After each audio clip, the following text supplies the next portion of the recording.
கிறிஸ்தவர்கள் வேற சில விதத்திலே அடிமைப்படுறாங்க. பிசாசு பாருங்க, உங்களை பாவத்துக்கு அடிமைப்படுத்த முடியலன்னா ரொம்ப சட்டிலாக வர்றான், ரொம்ப தந்திரமாக வருவான். ஒருவேளை வேலை செய்கிறவங்களா இருந்தால் உங்கள் வேலையில் உங்களுக்கு எல்லாம் நல்லா போகலைன்னா கொஞ்சம் வருத்தமாக இருக்கும். வேலையில் யாராவது தொந்தரவு கொடுத்தா கொஞ்சம் கோபம் வரும். வேலையே போயிடுற மாதிரி ஒரு சூழ்நிலை வந்தால் பயம் வரும். இதெல்லாம் சகஜம், மனுஷனுக்கு வர்றது சகஜம். ஆனால் உங்களுக்கு வேலையில் இருக்க வேண்டிய வெற்றி, உயர்வு, மேன்மை, அதுதான் என்னுடைய செல்ஃப் இமேஜை கொடுக்குது, எனக்கு அதுதான் என்னை தலை நிமிர வைக்குது அப்படின்னு நினச்சிங்கன்னா பெரிய தவறு. நாள் தலையை குஞ்சிட்டு வந்தார் பாருங்க, அப்படியே இருந்தார். நிறைய பேர் என்ன பார்த்துட்டு இருந்தாங்க, ஜெபம் பண்ணிட்டு இருந்தேன். இவர் அப்படியே ரொம்ப வருத்தமாக நின்று இருந்தார். என்ன பிரச்சனை அப்படின்னு. தாங்க வேலை போயிடுச்சு, வருமானம் இல்லை, பிரச்சனையாக இருக்குது. அது என்ன பிரதர், முதல்ல தலையை நிமிர கற்றுக்குங்க. உங்கள் செல்ஃப் இமேஜ் உங்களுக்கு வேலை இருக்கிறதுனால இல்லை, சம்பளம் வர்றதுனால இல்லை. உங்கள் செல்ஃப் இமேஜ் நீங்கள் தேவனுடைய பிள்ளைங்கிறதுனால. நீங்கள் போய் இப்படி நின்னீங்கன்னா கொடுக்குறவங்க கூட வேலை தரமாட்டான். இவன் வேலை செய்வானா அப்படின்னு சந்தேகம் ஆகிடுது.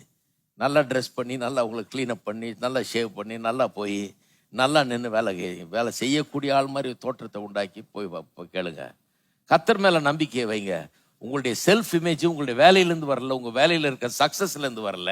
உங்களுடைய செல்ஃப் இமேஜ் கர்த்தர் உங்களை குறித்து என்ன சொல்லுகிறார் என்கிறதுலேருந்து வருகிறது.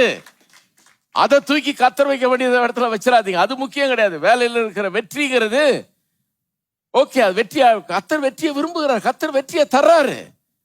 ஆனா நம்ம தோல்வியில் இருக்கிறதுனால அல்லது நமக்கு அதுல பெரிய வெற்றி காணாததுனால நம்ம செல்ஃப் இமேஜ் இல்லைன்னு அர்த்தம் கிடையாது. செல்ஃப் இமேஜ் எனக்கு வசனத்திலிருந்து உண்டாகிறது.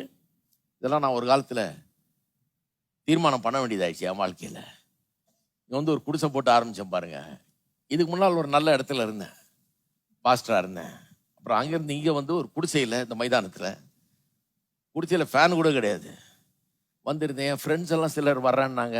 அங்கிருந்து என்னை பார்க்கறது வரேன். எனக்கு ஒரே ஒரு மாதிரி இருந்தது. என்னடா பார்த்தா என்ன நினைப்பாங்க, நம்ம அங்கிருந்து வந்துட்டு ஒரு குடிசையில் நின்று பிரசங்கம் பண்ணிட்டு இருக்கிறோமே, ஒரு ஃபேன் கூட இல்லாமல் காஞ்சிட்டு இருக்கிறோமே, என்ன நினைப்பாங்க. இங்கே பிரமாதமாக சர்ச்சை வச்சிருந்தா தான் நமக்கு செல்ஃப் இமேஜ். இப்படி இருக்கிறோமே, நம்மளை பார்த்து என்ன நினைப்பாங்க. அதே மாதிரி அவங்க வந்தப்போ கேட்டாங்க, என்ன தேவை இப்படி ஒரு மாதிரி ஆயிட்டீங்க.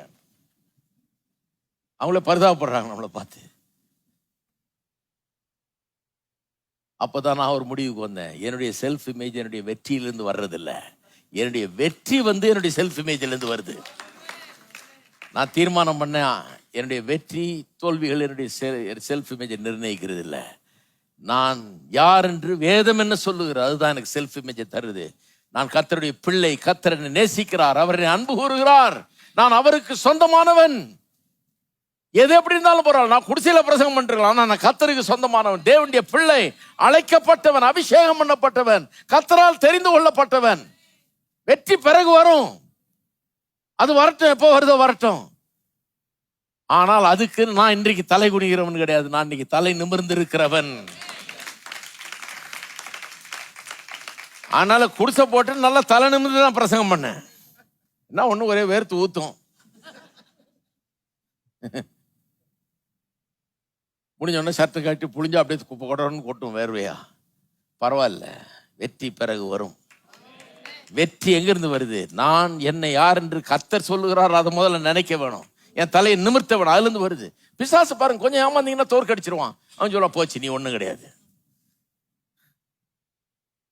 நீங்க அவன்கிட்ட தப்பிச்சு வந்துட்டீங்கன்னு தெரியும். இப்ப எப்படியாவது உங்களை அடிமைப்படுத்திடணும், உங்களை எப்படியாவது குட்டிச்சோறு ஆக்கணும், போய் சேராதபடிக்கு பண்ணணும், உருப்படாம பண்ணிடணும், தோல்வி ஆக்கணும். அதுக்கு திட்டம் போடுறான். நான் தீர்மானம் பண்ணிட்டேன், கடக்கிறது சமுத்திரத்தை. கர்த்தர் எனக்காக சிவந்த சமுத்திரத்தை கூட பிளப்பார், எனக்காக எவ்வளவு பெரிய காரியத்தை செய்வார்.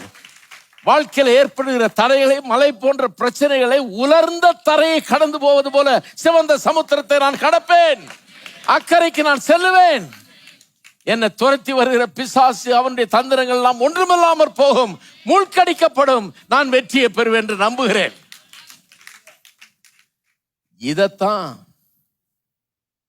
இந்த வசனங்கள் போதிக்கிறது. விசுவாசத்தினாலே உலர்ந்த தரையை கடந்து போவது போல கடந்து போனார்கள். ஆமென். எத்தனை பேர் கடக்க போறீங்க? எவ்வளவு பெரிய சிவந்த சமுத்திரம் முன்னால் இருந்தாலும், எவ்வளவு பிசாசும் சேனையை விரட்டி வந்தாலும், சும்மா ரோடு போட்டு நடக்க வச்ச மாதிரி கர்த்தர் நம்மளை கொண்டு போறாரு.